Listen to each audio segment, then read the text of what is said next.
Hello, it's Kilo, and welcome back to another video. Today I'm gonna talk about my first league challenge that I've ever played in pretty much since 2022. It's been a while, and I've decided to get back into the game, and this is the deck I brought. It's a Miraidon EX deck focus with Iron Hand support and Dynamo and Electric support from the new black and white Black Bolt set, actually. So as you can see, it's a black bolt card, and it has the ability Dynamotor, which lets me draw uh, electric energy or lightning energy from my discard pile. So this is very similar to the deck I used in 2022 with the Mareep and Flaffy Dynamotor engine, but this time we also have a Zekrom EX here, which with Voltage Burst is kind of like Charizard. The more prizes your enemy takes, you get to do extra damage, 50 per prize. So once they take 4 prizes, you can hit hard for 330 damage, which can one-hit KO most things. Unfortunately, because I'm still very new, I kind of struggled at my first challenge, which is not a surprise, right?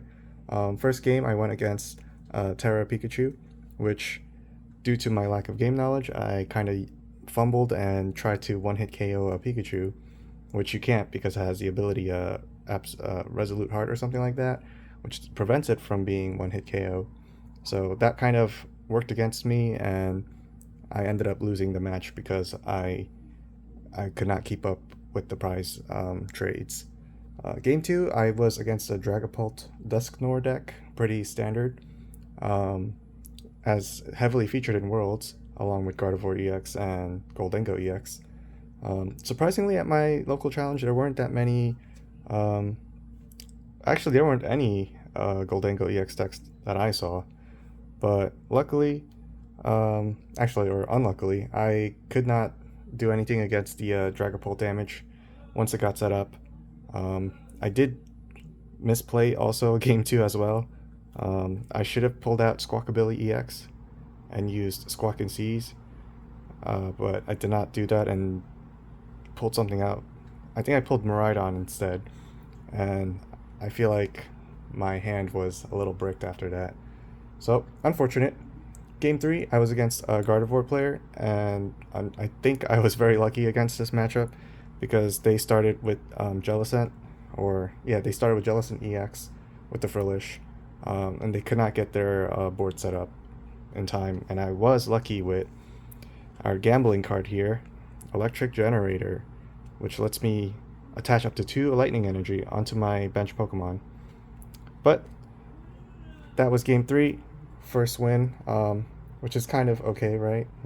Not if I had 3 losses in a row, I might have dropped that. I don't know, but there was some hope to that. Game 4, I was against another Dragapult Dusknoir deck, and this one was very close. It went down to 1 prize, but I just could not keep up with Dragapult. It's if one of my misplays that I did was I brought out Iron Hands EX, but unfortunately it got bossed onto the active spot with a 4 retreat cost, right? With no energy attached. So I kind of had nothing to do with Iron Hands for a while, and I wasted like 3 turns trying to retreat it, or ended up sacrificing it actually, but that made me lose all my momentum.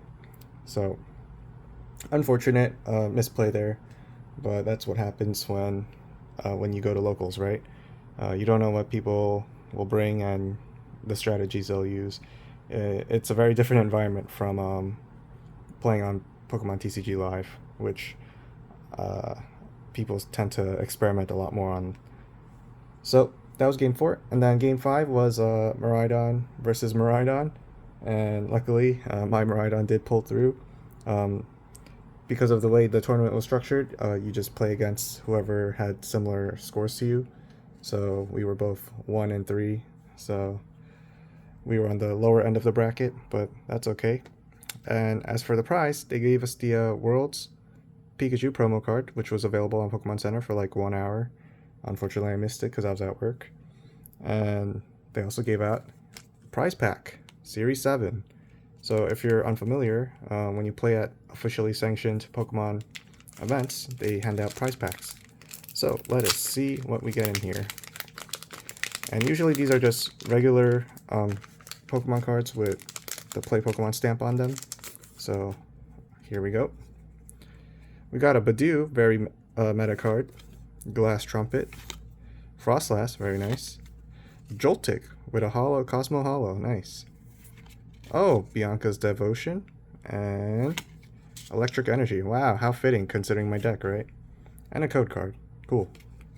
So, that was my experience for the August 2025 League Challenge. Coincidentally, it happened at the same times as Worlds, so that was interesting. I don't know if I'll keep using this deck. It relies heavily on Electric Generator, not pulling 0 energy. At least 1 energy would be helpful. But it's kind of a coin flip. I don't know if I like that. I may try tweaking this deck a little. I might add another Pokegear in here just for more potential for drawing Professor's research for drawing more cards. But yeah, that was my experience. Let me know what you guys think. It's a pretty new video for me. I've never talked about the competitive side of things, and I've always been a casual player, but hopefully maybe I'll start playing more once I have a better deck working for me. Alright, that's it for me. Leave a like, comment if you also play and what kind of decks you're running, and I'll catch you on the next one. Bye!